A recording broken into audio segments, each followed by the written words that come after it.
খেলোয়াড়দের দক্ষতা যাচাইয়ের সবচেয়ে বড় মঞ্চ হলো টুর্নামেন্ট। মূল ম্যাচে যে যত ভালো পারফরমেন্স করে তার দক্ষতা তত বৃদ্ধি পায়। এজন্য একাডেমিতে থাকা খেলোয়াড়দের নিয়ে টুর্নামেন্ট আয়োজনের পরিকল্পনা করে বসুন্ধরা কিংস। রমজানের পরপরই সেই টুর্নামেন্ট শুরু হওয়ার কথা থাকলেও আর মাঠে গড়ায়নি। তবে এই টুর্নামেন্ট নিয়ে সিরিয়াস বসুন্ধরা, তাই এবার সব প্রস্তুতি সম্পন্ন করে মাঠে গড়াতে যাচ্ছে সেই কাঙ্ক্ষিত টুর্নামেন্ট। দেশের ভবিষ্যৎ ফুটবলকে শক্তিশালী করার লক্ষ্যে একাডেমি চালু করে বসুন্ধরা কিংস, যেখান থেকেই উঠে আসবে ভবিষ্যতের হামজা, সমিত, সোমরা। প্রায় ৩০০ খুদে ফুটবলার নিয়ে পরিচালনা করা এই অত্যাধুনিক ক্লাব একাডেমিতে নিয়মিত প্রশিক্ষণ নিচ্ছেন দেশ সেরা কোচেরা। বসুন্ধরা কিংস ফুটবল একাডেমির খুদে ফুটবলারদের নিয়ে আরও আগে টুর্নামেন্ট চালুর পরিকল্পনা থাকলেও নানা কারণে এটা শুরু করা যায়নি।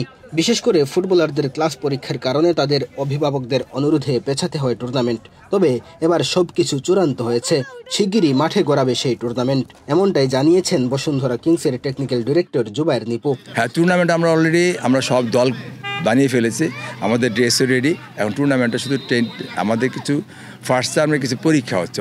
অনেকে রিকোয়েস্ট করছে গার্জেনরা যে যেহেতু আপনারা যদি খেলাটা ছেড়ে দেন, ওরা পরীক্ষা বাদ দিয়ে ওরা খেলবে, এমন তাদের খেলার প্রতি আগ্রহ। সেই জন্য বললো যে পরীক্ষাটা শেষ হলে আপনারা শুরু করেন। সুতরাং আমরা 20 তারিখের পর ইনশাল্লাহ শুরু করব।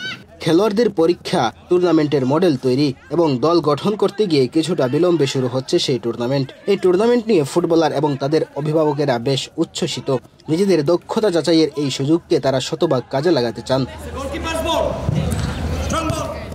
টুর্নামেন্টের পাশাপাশি একাডেমি ফুটবলারদের আবাসনের জন্য কাজ করে যাচ্ছে বসুন্ধরা কিংস। আবাসন ব্যবস্থা পুরোপুরি তৈরি হয়ে গেলে সারা দেশ থেকে প্রতিভা খুঁজে বের করার মিশনে নামবে তারা। সেসব প্রতিভাবান ফুটবলারদের নিয়ে এসে ক্লাবের অধীনে প্রশিক্ষণ দেওয়ার ব্যবস্থা করবে বসুন্ধরা।